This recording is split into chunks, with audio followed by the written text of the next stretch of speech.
Okay, I want to do a quick video on gluing up the top, or the same would apply to gluing up your drawer bottom, either or. So I've got my three pieces here. I've put a blue triangle on them so I won't mess up the order. And I've got my clamps. And I'm going to start out by moving each of these in 4 rotations so I know I have enough. I'm going to put my pieces down and adjust the back. Back these off a little bit. And I'm going to flip them up so I can get glue on. Alright? Now, to do glue, you want a small spout. You don't want anything that's a gusher. Alright?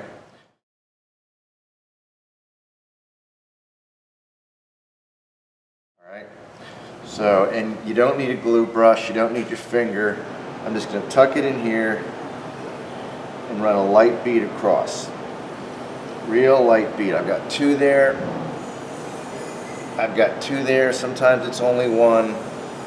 But I just want it to be a really, really light bead. Now on the center piece, I'm bringing it up here. I'm not resting it on the threads. I'm resting it on the orange part of the clamp. I'm just running this one straight down the middle. Zip. Roll it over.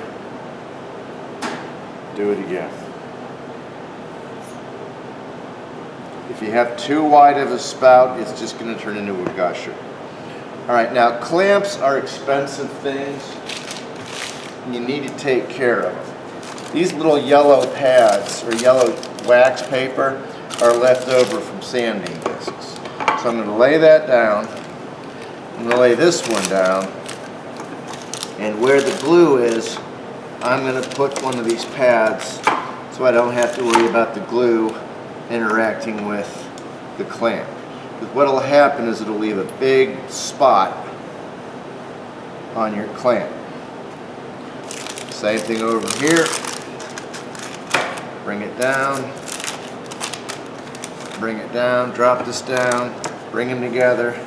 Give them a little rub back and forth to get the glue starting to squeeze out.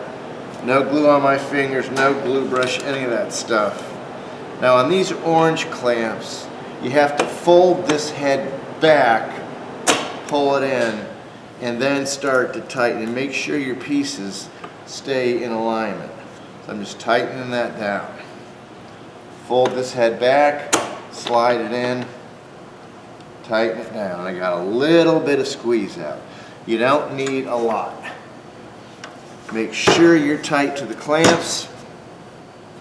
Little bit of squeeze out there. Now on narrow stuff, really thin stuff, it might be inclined to buckle. So I'm going to put a little packer on top. Grab another clamp and set it in the middle. We have this piece of poplar here. So when I tighten this one down, the bar bends, it presses down. See how my piece is locked? And that's basically how you glue up the slab for your top. No glue brush, no spreading it with your fingers, none of that nonsense. Little bit of squeeze out, and in about 20 minutes or so, I'll scrape that off. If I try to go after it too soon, it's just going to be a disaster.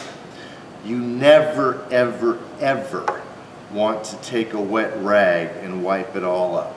That just creates a solution that goes into the pores and has a really negative effect on finishing. So you don't want to do that. And you always want to protect your clamps. Now what you never do is put down a piece of tape and then fold it over so it's really on there. I mean, maybe lay a piece of tape down and just tap it, but if the clamps get a residue of tape on them, it's just a nightmare to use. So normally I'll do that. I'll write down the time, and like I said, 20 minutes or so I'll scrape the glue off. By the way, this was milled because it is going to be a top. it was milled to a 1/16 of an inch over the final thickness. So in this case, it's 11/16, 0.688 on the planer. So this is basically the glue up for the slab.